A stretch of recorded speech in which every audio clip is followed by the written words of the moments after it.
Assalamualaikum warahmatullahi wabarakatuh. Perkenalkan, nama saya Sulfianti Sembona dari Prodi Pendidikan Matematika kelas C 2022.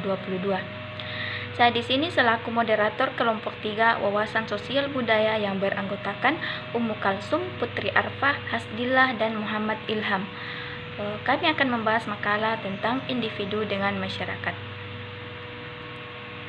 Individu dan masyarakat itu tidak dapat dipisahkan karena tidak akan ada kata masyarakat jika tidak ada individu. Dan individu itu sendiri adalah pelaku di dalam suatu masyarakat. Masyarakat adalah sekelompok individu yang saling berinteraksi, saling membutuhkan satu sama lain.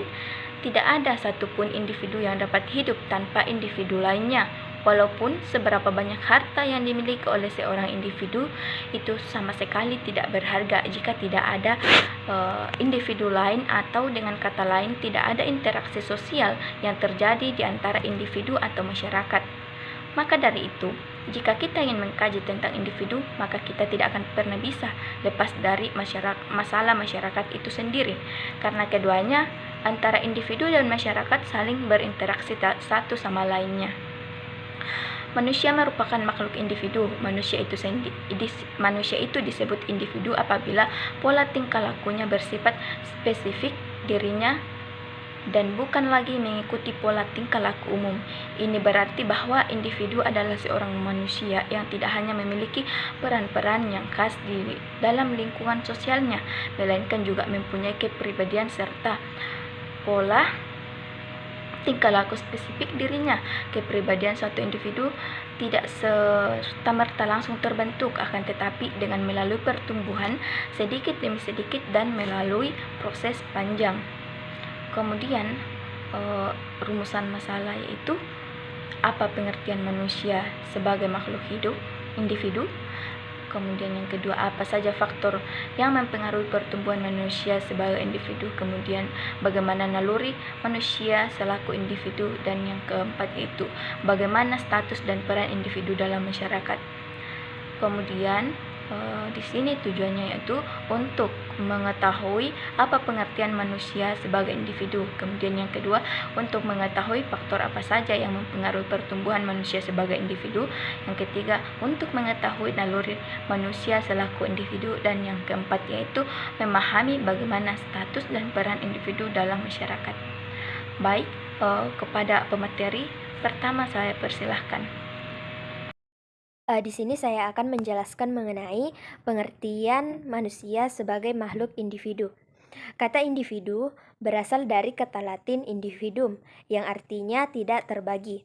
Manusia tidak hanya dalam arti makhluk keseluruhan jiwa dan raga, tetapi juga merupakan pribadi atau individu yang khas menurut corak kepribadiannya, termasuk kecakapan dan juga kelemahannya. Manusia tidak hanya memiliki peranan yang khas di dalam lingkungan sosialnya, tetapi juga memiliki kepribadian serta pola tingkah laku spesifik dalam dirinya. Manusia sebagai makhluk individu merupakan satu kesatuan antara aspek jasmani dan rohani yang tidak dapat dipisahkan. Secara fisik, manusia sama dengan makhluk hidup yang lain. Keduanya memiliki unsur-unsur pendukung yang mampu membantunya hidup. Tetapi secara khusus, manusia berbeda dengan makhluk lainnya.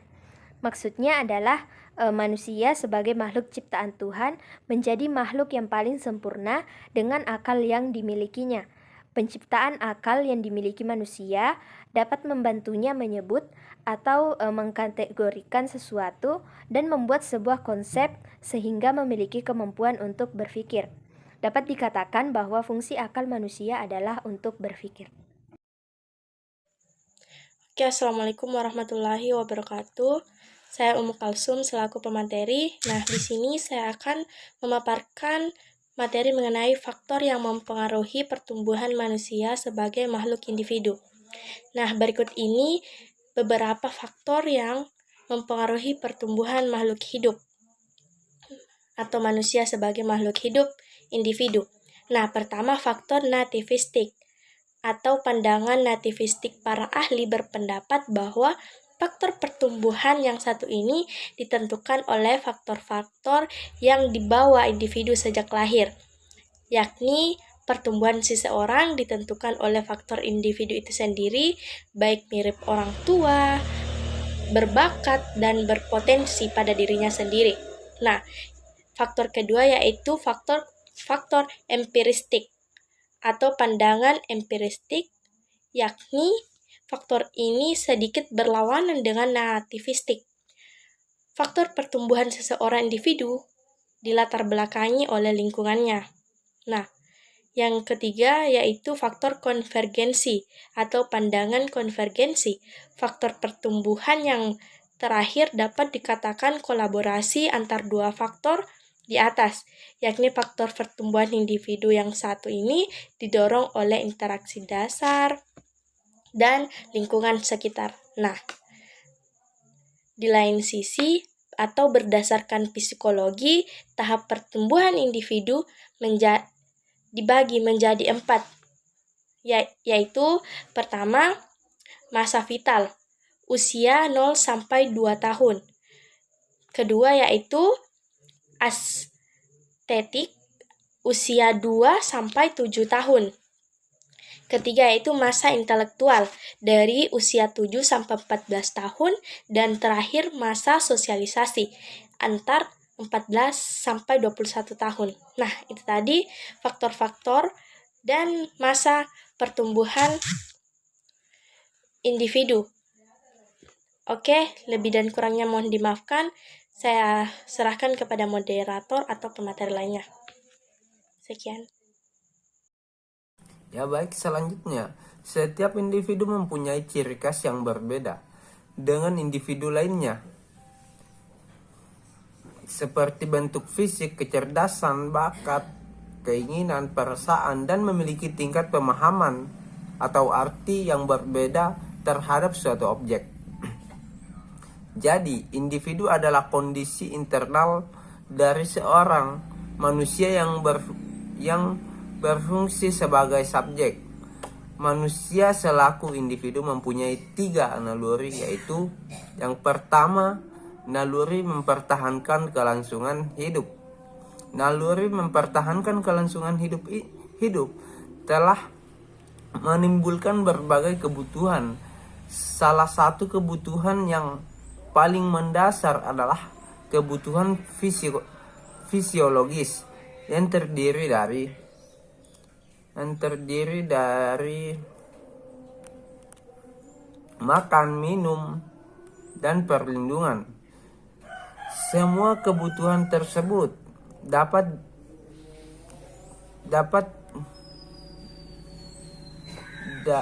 didapat dari lingkungan di mana manusia tinggal, dan dalam memanfaatkan lingkungan tersebut membutuhkan teknologi. Naluri yang kedua, naluri untuk mempertahankan kelanjutan penghidupan keturunan. Naluri untuk mempertahankan keturunan menuntut adanya kebutuhan akan rasa aman atau yang biasa disebut dengan safety net, baik dari gangguan cuaca yang tidak nyaman, binatang liar, bahkan ataupun manusia lain. Pakaian yang dibuat dari berbagai jenis bahan dan model disesuaikan dengan kondisi cuaca yang sedang ditinggalinya. Kemudian naluri yang ketiga, naluri ingin tahu dan mencari kepuasan. Setiap manusia mempunyai naluri untuk ingin tahu ataupun mencari sesuatu yang ada di sekitarnya, baik itu lingkungan alam maupun lingkungan manusia lainnya. Adanya perbedaan alam seperti daratan, pebukitan, pegunungan, perbedaan penyebaran tumbuhan dan hewan, perbedaan fisik manusia seperti ada yang berkulit hitam, putih, sawo matang, perbedaan jangkung, pendek, dan lain sebagainya. Perbedaan budaya manusia seperti dalam hal cara makan, ada yang ada yang makan pakai tangan, ada yang makan pakai sendok, ada yang makan pakai sendok garpu, dan ada yang makan pakai pisau. Perbedaan dalam berpakaian, mata pencarian, bentuk rumah, dan sebagainya. Baiklah, di sini saya akan menjelaskan tentang status dan peran individu dalam masyarakat. Setiap individu dalam masyarakat mempunyai peran atau role dan kedudukan atau status yang berbeda. Peran adalah pola perilaku yang diharapkan dari seorang yang mempunyai posisi atau status tertentu. Sedangkan kedudukan status adalah posisi seseorang dalam kelompok. Kedudukan atau status seseorang dalam masyarakat ada dua macam. Yang pertama yaitu attribute status, yaitu kedudukan yang diperoleh tanpa melalui perjuangan atau usaha sendiri. Biasanya diperoleh melalui kelahiran, seperti anak yang bergelar Raden, otomatis anaknya juga bergelar Raden. Yang kedua yaitu achieved status, yaitu kedudukan yang diperoleh melalui usaha atau perjuangan sendiri. Seseorang menjadi direktur sebuah perusahaan karena memang ia rajin dan ulet.